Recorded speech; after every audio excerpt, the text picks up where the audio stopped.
அமெரிக்காவில் ஆலை இல்லாத நிறுவனங்களின் மருந்துகளுக்கு 100% வரி.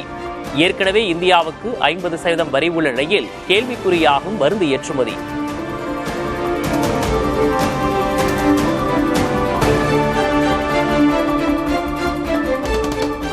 அமெரிக்காவில் ஆலை இல்லாத நிறுவனங்களின் மருந்துகளுக்கு 100% வரி விதிக்கும் டிரம்பின் உத்தரவு எதிரொலி.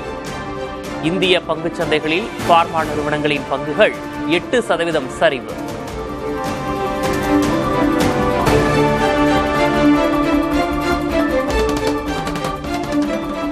காசாவுக்கு நிவாரண உதவிகளுடன் கப்பலில் பயணம் மேற்கொண்டுள்ள சமூக ஆர்வலர் கிரேட்டா தன்பர்க் இஸ்ரேலை கண்டு என்றும் அஞ்ச மாட்டேன் என சூளுரை.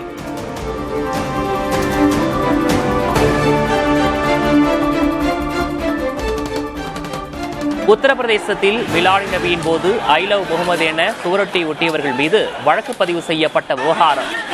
காவல்துறையை கண்டித்து பரேலியில் திரண்டவர்கள் மீது தடியடி நடத்தப்பட்டதால் பதற்றம்.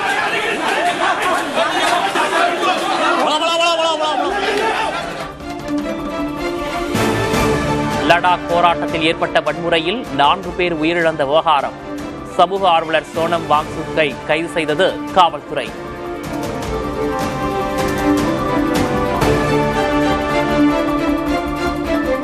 பீகாரில் பெண் தொழில் முனைவோருக்கு நிதியுதவி வழங்கும் திட்டத்தை தொடங்கி வைத்தார் பிரதமர் மோடி.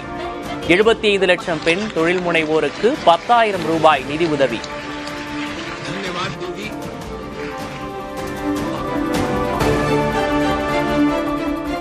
பீகாரில் தேர்தலுக்காக திட்டங்களை பிரதமர் மோடி அறிவிப்பதாக பிரியங்கா காந்தி குற்றச்சாட்டு. கடந்த 20 ஆண்டுகளாக பெண்களுக்கு நிதியுதவி வழங்கும் திட்டத்தை செயல்படுத்தாதது ஏன் என்றும் கேள்வி.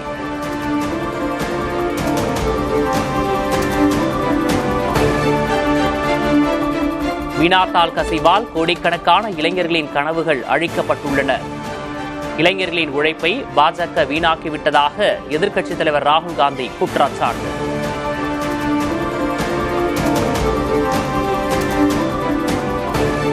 ஜெகன்மோகன் ரெட்டியை சட்டப்பேரவையில் சைக்கோ என விமர்சித்த பாலகிருஷ்ணா.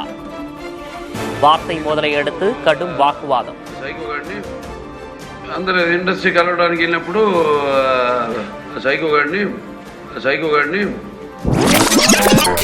అందరూ ఇండస్ట్రీ కలవడానికి వెళ్ళినప్పుడు సైకో గాడిని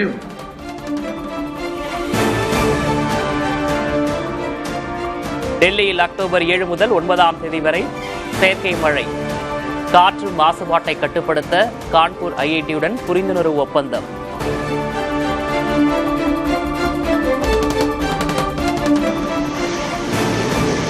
இந்திய விமானப்படையிலிருந்து ஓய்வு பெற்றது MiG-21 ரக போர் விமானங்கள். 60 ஆண்டு கால சேவைக்கு பிரியாவிடை.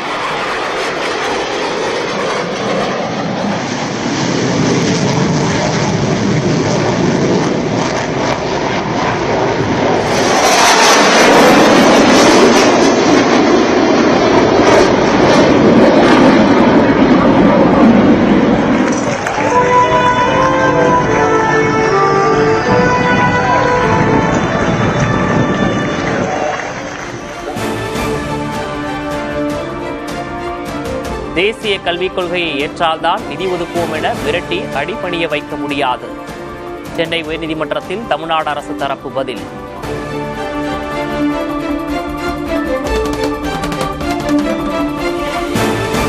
மழை பெய்தால் முழுகும் வீட்டில் அப்பாவுடன் வசிப்பதாக கல்வியில் சிறந்த தமிழ்நாடு விழா மேடையில் கண்ணீர் விட்ட மாணவி. கலைஞர் கனவு இல்லம் திட்டத்தில் வீடு கட்டித்தர முதல்வர் ஸ்டாலின் உத்தரவு.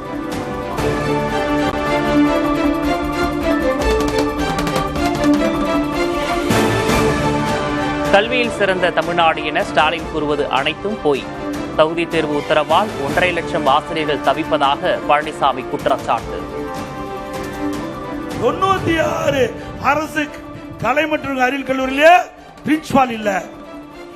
எப்படி அந்த கல்லூரி எங்கும், எப்படி அங்க இருக்கிற மாணவர்கள் படித்து பட்டம் பெற முடியும்? இப்படிப்பட்ட அவல நிலையில திரு ஸ்டாலின் பேசுகிறார் கல்வியிலே சிறந்த தமிழ்நாடு என்று. அத்தனையும் பொய் தானே.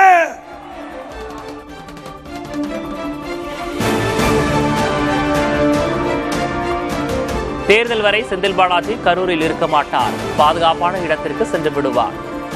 அரவக்குறிச்சி பரப்புரையில் பழனிசாமி பேச்சு. நீங்கள் இந்த பகுதியில் தேர்தல் நேரம் வரை இருப்பீர்களா என்பது சந்தேகத்துக்குரியது. வழக்கு விரைவாக நடைபெற்று முடிந்தால் இருக்கிற இடம் கரூர் அல்ல, பாதுகாப்பான இடத்திற்கு சென்று விடுவீர்கள்.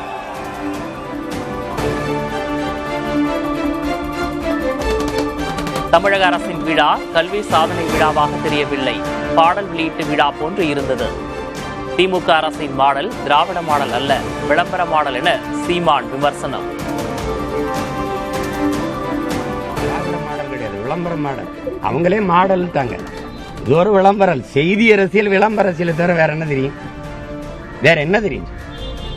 2100 பள்ளிக்கூடத்தை மூடிவிட்டு கழிவறை விட கேவலமா அரசு பள்ளிக்கூடம் இருக்குது.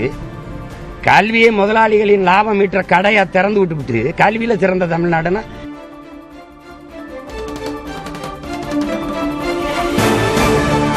திருச்சி, பெரம்பலூர், நாகை, திருவாரூரை தொடர்ந்து நாமக்கல் மற்றும் கரூரில் நாளை பரப்புரை மேற்கொள்கிறார் விஜய்.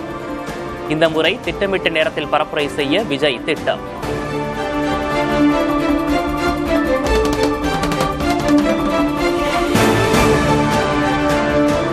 தாவேக தலைவர் விஜயை மறைமுகமாக விமர்சித்த துணை முதல்வர் உதயநிதி ஸ்டாலின் நாள் கிழமை பார்த்து தாம் கூட்டத்துக்கு வருவதில்லை என்றும் சனிக்கிழமை தோறும் வரும் ஆள் இல்லை என்றும் பேச்சு.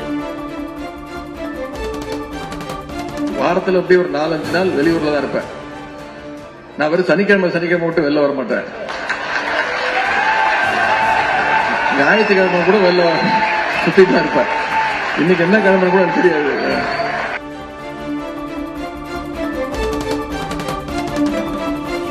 மதுரையில் காவல் நிலைய விசாரணைக்கு அழைத்துச் செல்லப்பட்ட சிறுவன் உயிரிழந்த வழக்கு காவல் ஆய்வாளர் உட்பட 4 காவலர்களுக்கு 11 ஆண்டு சிறை தண்டனை விதித்தது உயர்நீதிமன்றம் மதுரை கிளை.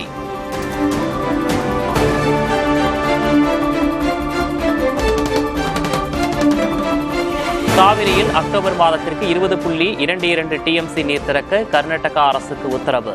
டெல்லியில் நடைபெற்ற காவிரி நீர் மேலாண்மை வாரிய கூட்டத்தில் முடிவு.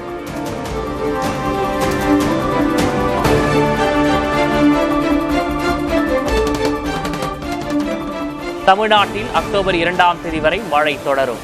கோவை, நீலகிரி, தேனி, தென்காசியில் நாளை கனமழை பெய்யும் என வானிலை ஆய்வு மையம் அறிவிப்பு.